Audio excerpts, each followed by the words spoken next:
my colleagues now, all over this. I've been not for a game actually. I went for a concert, but exactly. It's so cool. I really want to get to an ads game. That is like I remember thinking I would love to do NFL sideline. I would love to be able to deliver those stories, to be out there, like, be a part of the action. It just looks so fun. It looks like it's like soccer, but faster paced. It's a lot more physical and on ice. So she probably would What's not to love? That's awesome. And so it's like a full circle moment for you. Yeah. And so another question I want to ask you in regards to that. So there's women who want to be like you, right? So you can see the whole thing. What advice would you give to women in sports who want to do this for a living? You get to smack it and play. Don't be bad. We all face hurdles along the way. I think what sets you apart is being consistent, knowing who you are, being authentic. That's awesome. And just working hard. Honestly, once I knew what I wanted to do, I worked early mornings. You know, I remember even in college working the 5 a.m. shift when all my friends were out, partying till 2 in the morning. I was like, sorry, I got to go to bed at 11 because I have to work at 5 a.m. But I knew what I wanted to do, and I knew that was going to get me, the first step in the right direction.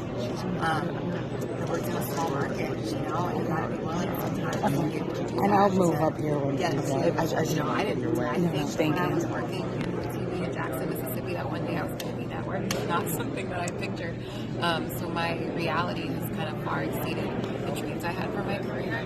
And so I'm pretty grateful for that. But I think just the work I put in along the way, keep at it. A door closes, another one opens. Sometimes the opportunity that you're meant for, you don't know it at the time. And so you might miss out on something and feel discouraged. There's something bigger and better out there. Never lose sight of that. Awesome. And prediction for the Super Bowl, who you got? Oh, I don't want to waver because somebody else just asked me, and I'm like, can I say tie? I know I can, but I want to say that. But I did say, because it's for consistency, I said Eagles earlier, and I'll stick with that. But I really think that it's going to be a close competitive game. Awesome. Thank you so much, Kristina. I appreciate it. Every single home game. I know that makes you should your name once or twice. But actually, I lived in an apartment complex, and the night I was moving in, you, Mike Adams, and Luke Kuechly were walking out together, and I looked really pretty, and I wanted to go hide because I was moving. But my question is, what do you think of Tom Brady retiring this time?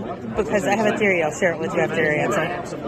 I mean, obviously, he's going to go down as the greatest football player, quarterback, whatever you want to call it. His career speaks for himself. Obviously, we understand the agreement that him and Fox have gotten into, and there was a lot of questions about when that time would come, whether it be this year, whether he retired, whether he continued to play. So I think we were all, no one more so than me, was just curious to see how it all unfolded. But as I've said all year, I know what I signed up for. I was so thankful for this opportunity to call this slate of games on this network, on this platform, and my goal was just to try to do the best that I could and try to call the game the way I see it, present the game in a way that I think is interesting and compelling, and whatever happened with Tom, whatever happened with that transition would take care of itself. So obviously we got the news on Monday that he's going to take a year off, so I'll just continue to do the best that I can, and obviously I'm happy for Tom and excited to see what he has in store for himself now that he's retired.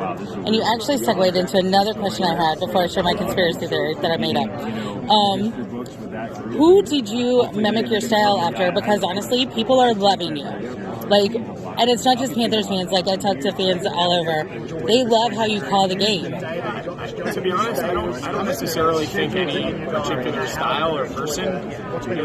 I've seen and taught the game of football for a long time the way I see it, right? The way my brain processes it, the things that I find interesting or compelling that maybe some people don't, or maybe some people don't pay a lot of attention to. And I'm not saying it's good or bad or right or wrong, but it's just the way I see it. And I told myself, if you get this opportunity, call it the way you call it. The team I have around me and their experience, make it our broadcast. It doesn't mean it has to match how other people do it or other networks do it.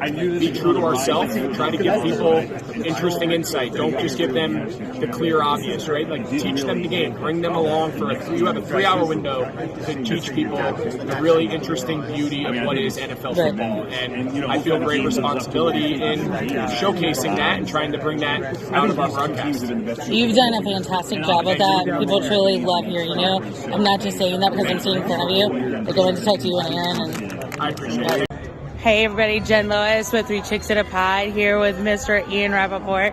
And Mr. Rapoport, thank you. I just wanted to ask you 2 quick questions. Sure. What do you think is going to happen in the off season with the NFL? I asked your colleague, Mr. Adam Scheffner, the other night, so I figured fair was fair. All right.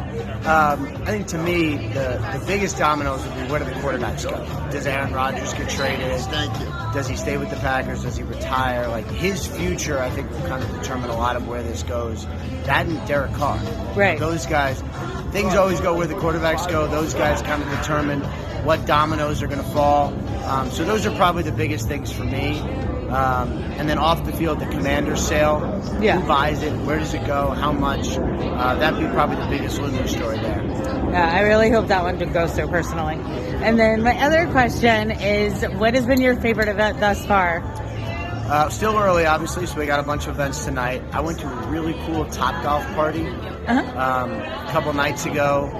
Malbon put it on. It was awesome. I had never done really Top Golf like that. Yeah. Atmosphere was real cool. Fans were great. Everybody was loving it. That was probably my favorite. Awesome.